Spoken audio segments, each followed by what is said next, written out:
c'est que la jalousie fait de nous toujours finalement destructeurs. Mon pasteur, le fait Jacques-André Vernon, prêchant sur la jalousie un jour, il a dit: la jalousie, avant de détruire par nous, nous détruit d'abord nous-mêmes. Elle nous ronge. J'aimerais dire à quelqu'un: tu as une maison appelée cœur.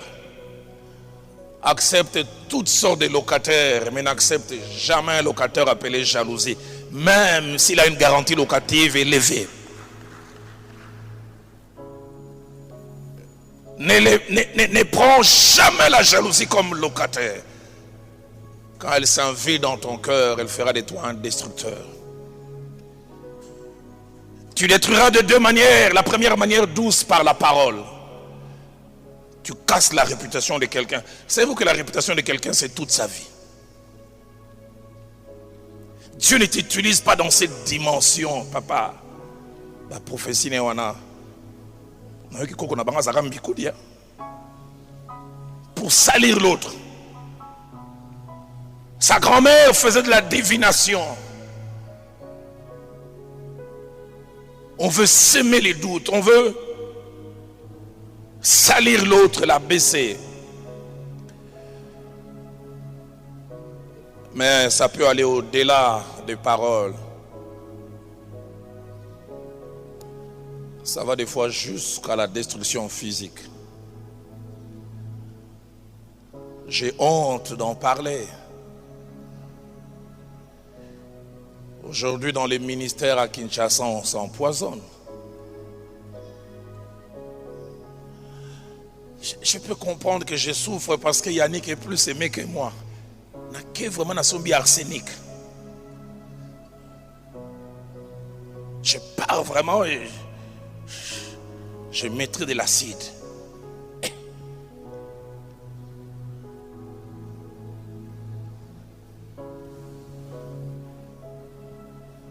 Des hommes et des femmes de Dieu qui s'entretuent.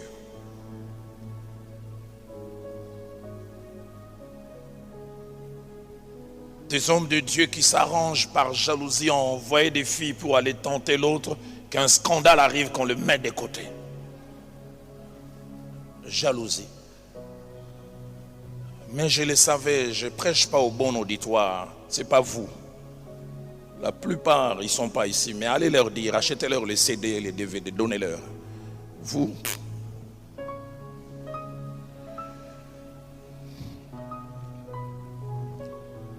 Caïn et Abel sont frères. Ils ont appris à jouer ensemble. Les commentateurs disent même que c'est Caïn qui a appris Abel marcher, jouer. Mais ce jour-là, il décide, il doit être éliminé. Pauvre Abel qui est naïf quand ils arrivent au champ. Il est en train d'apprécier et il reçoit seulement un coup sur la tête, sur la nuque. Boum! Il se retourne. Il y a Caïn, qu'est-ce qu'il y a? Qu'est-ce qu'il y a? Hein? Bakoum Sagayo? Il y a Caïn. Il y a Caïn. Il ne comprend pas.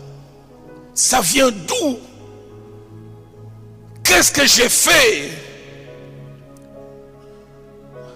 Ce que tu as fait, c'est que ta réussite les dérange. Ton succès les dérange. L'éclat de ce que Dieu fait avec toi dérange.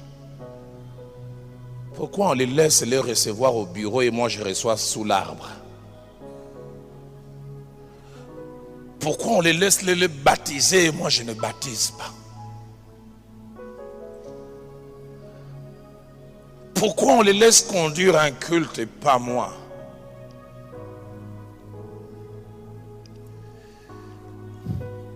Il se jeta sur Abel et les tua. Je me suis toujours posé la question, est-ce que l'objectif c'était de tuer? Peut-être qu'il voulait simplement faire mal, mais tout montre que c'est qu'il faisait faire mal à outrance. Un destin est brisé, une vie est détruite, et c'est la joie du jaloux. Les jaloux estiment souvent que la disparition de l'autre, c'est sa joie.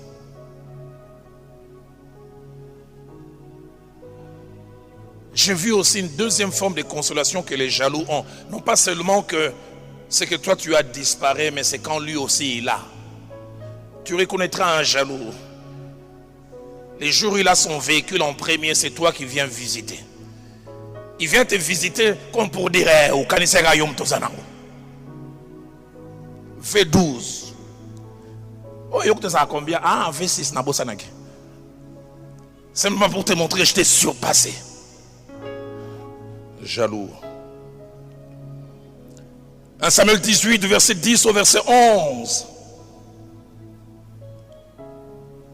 À cause de la jalousie, Saül devient distrait. La direction des affaires du royaume ne l'intéresse plus. Tout ce qui l'intéresse, c'est la disparition de David. David joue la harpe. Et j'ai été frappé en lisant 1 Samuel 20, versets 30 à 31. Écoutez comment Saül parle à son fils, Jonathan. Alors la colère de Saül s'enflamma contre Jonathan et lui dit: fils pervers.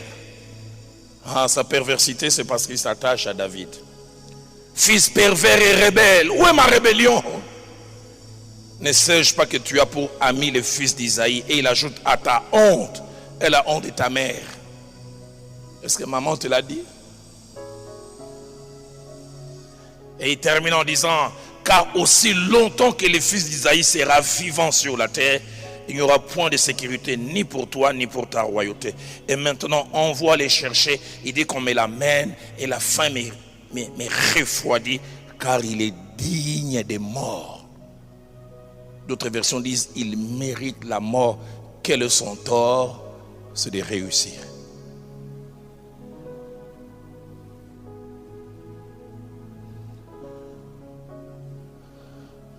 Cette bataille de la comparaison, première, elle entraîne la jalousie. Deuxième chose que cette bataille entraîne, elle entraîne l'esprit de compétition. L'esprit de compétition. Quand je parle de compétition, je me parle de lutte ou rivalité dans la poursuite d'un objectif. Lutte ou rivalité pour s'accaparer d'un intérêt. Quand je parle de compétition, je parle de l'action qui pousse quelqu'un à chercher à obtenir en même temps que d'autres une dignité, une valeur, une chose désirée pour s'en approprier seul. Frères et sœurs, les ministères, la chorale, les diaconats et autres sphères de la vie de l'Église ne sont pas et ne doivent pas être des endroits de compétition, mais des endroits d'édification.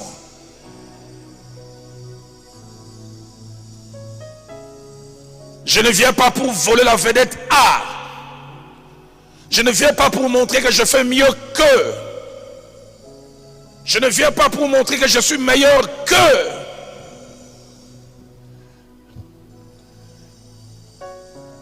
Trois petites choses que je vous prie de noter avant que je n'aille plus loin. La première, c'est que lorsque quelqu'un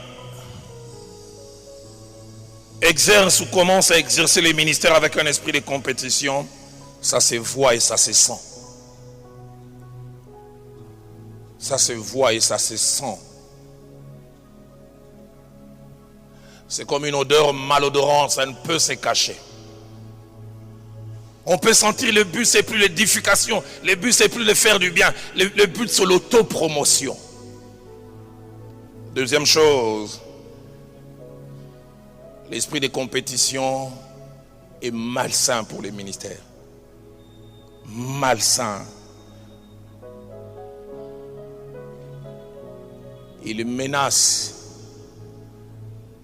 la sérénité, la quiétude.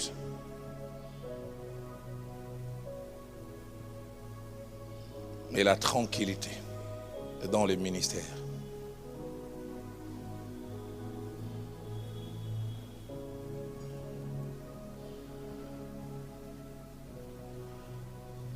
Il y a quelques années, j'étais encore jeune dans les ministères. Allez, j'atteignais pas cet homme au niveau des coudes.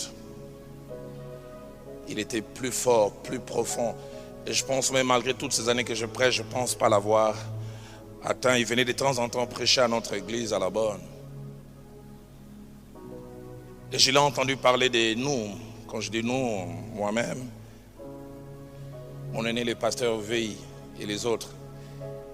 Il disait aux gens, il ne faut pas me comparer à ces petits hommes de Dieu.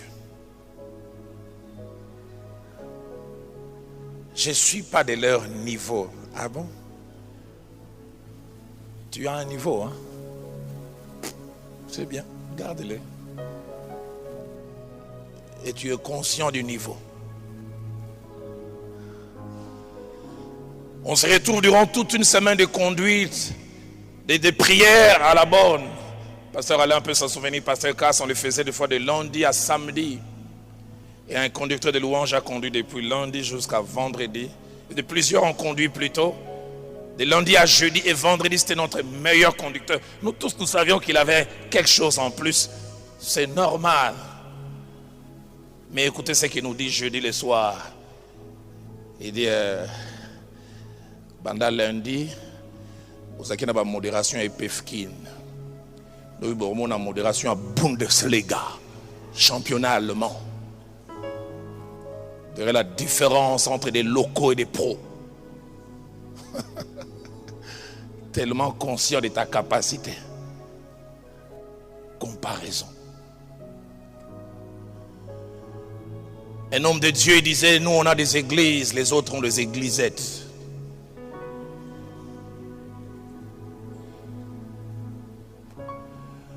J'ai entendu un autre homme dire, il dit na Kinshasa, bato na Njambe, basé belé, mais ngana za moto Njambe. Les autres sont des hommes de Dieu, mais moi je suis homme Dieu. Bango baza bato na Nzambe, ngana za moto Njambe. Pasteur Cassio peut moto Njambe. Ah, Christian da za moto Njambe na bosanake.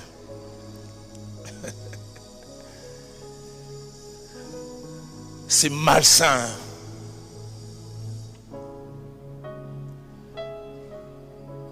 Dans une équipe ministérielle, tu entends l'autre est allé dire, il n'a pas bien prêché, il n'est pas de mon niveau. Il ne viendra pas te le dire, mais ça change quelque chose. Il sait désormais à qui il a affaire. Dieu s'est servi de toi et toi-même. Yoka kilelo. Yoka iba rema. Na ba logos to sangsa on va to nager entre logos na rema. Ba ya sous bataille papa. Na matisa kiba. Ça veut dire qu'un autre était lourd, pas toi-même. C'est malsain.